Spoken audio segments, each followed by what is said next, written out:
बिहार के अंदर हमारा तो हम भी जानते हैं कि जिस तरह की राजनीति वहाँ चल रही है, उसको देखते हुए यही लगता है कि आने वाले दिनों के अंदर ऑल इंडिया मजलिस इत्तेहादुल मुस्लिमीन का रोशन भविष्य होगा। ऑल इंडिया मजलिस इत्तेहादुल मुस्लिमीन की तरफ से अगर बात करें तो भारतीय जनता पार्टी को रोकने के लिए एमआईएम ने हर मुमकिन कोशिश की है। यहाँ पर जो है तो आरजेडी के साथ जो है तो जबकि गठबंधन नहीं करना चाहती थी, फिर भी जो है तो गठबंधन के लिए आमदा हो गई थी। लेकिन गठबंधन के वास्ते टाइम, वक्त और कई चीज़ें देने के बावजूद भी जो है तो आरजेडी की तरफ से कोई पॉजिटिव रिस्पांस नहीं आया है। ये बात बार बार जो है तो कही जा रही कि इस बार जो है तो ऑल इंडिया मजलिस इत्तेहादुल मुस्लिमीन एक बड़ा जो है तो कदम उठा सकती है। वहीं आपको बता दूं कि यहाँ पर जो है तो ऑल इंडिया मजलिस इत्तेहादुल मुस्लिमीन के सदर बैरिस्टर असदुद्दीन अवैसी साहब ने भी कहा था कि भारतीय जनता पार्टी को सत्ता से दूर रखना है तो वो आरजेडी के साथ गठबंधन कर सकते हैं। वहीं ये भी बात कल लगाई जा रही थी कि बहुत जल्द जो है तो ऑल इंडिया मजलिस इत्तेहादुल मुस्लिमीन आरजेडी का जो है तो हिस्सा होंगे, लेकिन ये ऐसा नहीं हो पाया।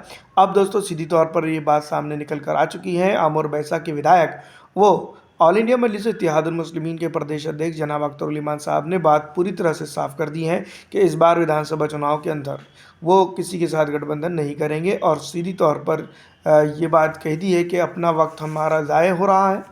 और इसी के साथ साथ जो है तो अब थर्ड मोर्चा यानी कि थर्ड फ्रंट की तैयारी में जुटे हुए हैं। बहुत जल्द जो है तो इस बात का भी ऐलान हो जाएगा कि एआईएमआईएम किसके साथ जो है तो तीसरा मोर्चे की बुनियाद जो है तो बिहार के अंदर डालेंगी। इससे पहले मैं आपको बता दूं कि 2020 विधानसभा चुनाव के दौरान उपेंद्र कुशवाहा जी को जो है तो सीएम फेस घोषित करके ऑल इंडिया मजलिस इत्तेहादुल मुस्लिमीन ने लिमिटेड सीटों के ऊपर जो है तो चुनावी प्रचार किया था, जिसके चलते जो है तो एमआईएम जो है तो काफ़ी मजबूत तरीके से बड़ी पार्टी के तौर पर उभरी थी।